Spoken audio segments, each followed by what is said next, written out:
Nah, jika Anda bertanya, kita memang harus membuat konten yang berkualitas. Misalkan yang pertama konten yang emosional, kemudian kita membuat konten yang bernilai atau value, kemudian kita juga membuat konten yang viral. Nah, apakah tipe konten tersebut hanya artikel saja, atau hanya gambar, atau video, dan yang lain-lain? Nah, kita coba lihat di sini.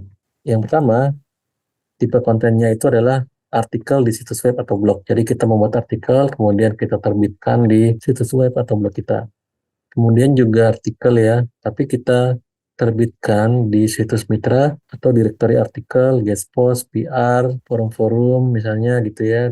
Kemudian forum-forum tanya jawab, berita online dan yang lain-lain. Nah, kita juga bisa membuat konten berupa alat atau widget yang bisa diunduh.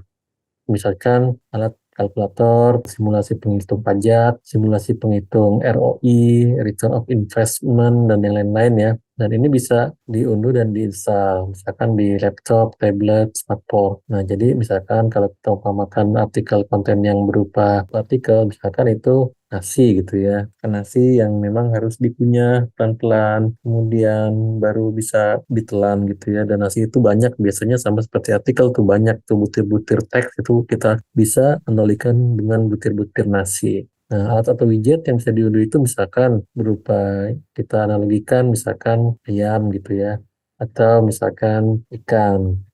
Kemudian yang berikutnya video. Video ini misalkan kita bisa analogikan makanan yang paling enak, yang paling memuaskan gitu ya. Misalkan ayam cabai merah gitu. Kemudian misalkan ayam pop atau makanan-makanan favorit sesuai dengan target pangsa pasar, usia, demografi masing-masing. Kemudian gambar dan animasi gambar ya. Gambar dan animasi gambar juga ini salah satu konten yang terbaik juga karena dibuat dengan desain ya, dengan ilustrasi, orang akan lebih memahami dengan baik ya, dan tidak butuh kognitif seperti kita mengunyah nasi atau membaca artikel. Nah, maka gambar dan animasi gambar ini kita bisa analogikan misalkan sebagai sayur mayur gitu ya.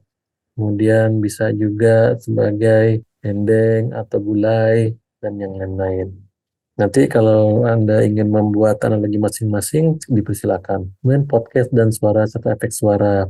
Nah, ini file atau konten hanya dalam bentuk suara saja. Tidak ada visualnya dan tidak ada gambarnya ya. Misalkan kita bisa umpamakan sebagai lauk tahu tempe misalnya ya, karena kita tidak bisa menikmati secara visual tapi proteinnya tetap tinggi. Kemudian presentasi termasuk slide share. Nah, presentasi ini juga dia termasuk visual juga ya, mungkin bisa ditambahkan gambar-gambar, video, dan teks. Jadi dia mengcover hampir beberapa konten-konten yang lainnya.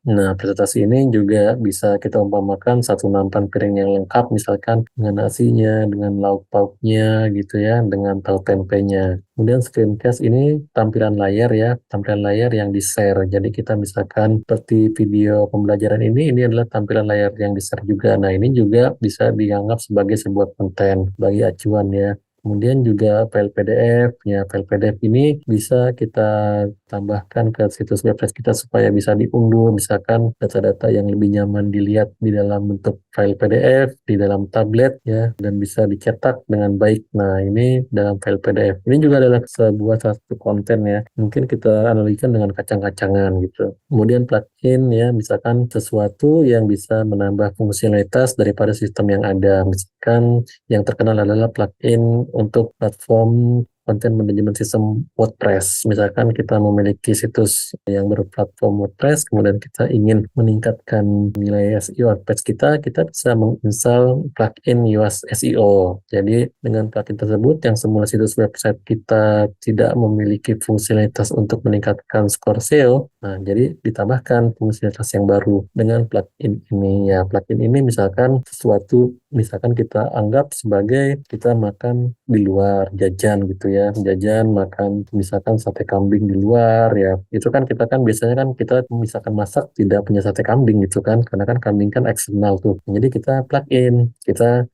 kan makanan kita dengan sate kambing gitu ya. Kemudian tipe-tipe konten yang lain misalkan meme ya, meme itu adalah gambar-gambar yang lucu, yang karikatur yang unik untuk menyindir sesuatu dengan cara yang jenaka. Nah, ini postingan media sosial juga ya, bisa dianggap sebagai konten juga, komentar pada artikel, konten yang dikurasi atau yang dicek terlebih dahulu sebelum dipublish di situs web eksternal gitu ya. Ini juga konten. Nah, jadi konten itu apa saja yang diciptakan dari yang tidak ada menjadi ada dengan segala bentuk format yang sudah kita contohkan di sini. Riset original dan data stream, kemudian juga ulasan-ulasan dapat berupa konten juga, jurnalisme, infografis, info dalam bentuk grafis yang berkronologis, tes dan kuis juga, misalkan kuis untuk IQ, kuis daripada pembelajaran video SEO ini juga ada kuis, itu juga konten juga. Kemudian yang terakhir komik dan ilustrasi. Nah, masih banyak mungkin jenis-jenis konten yang lainnya, hanya di sini yang kita ketahui saja, kita tambahkan di sini.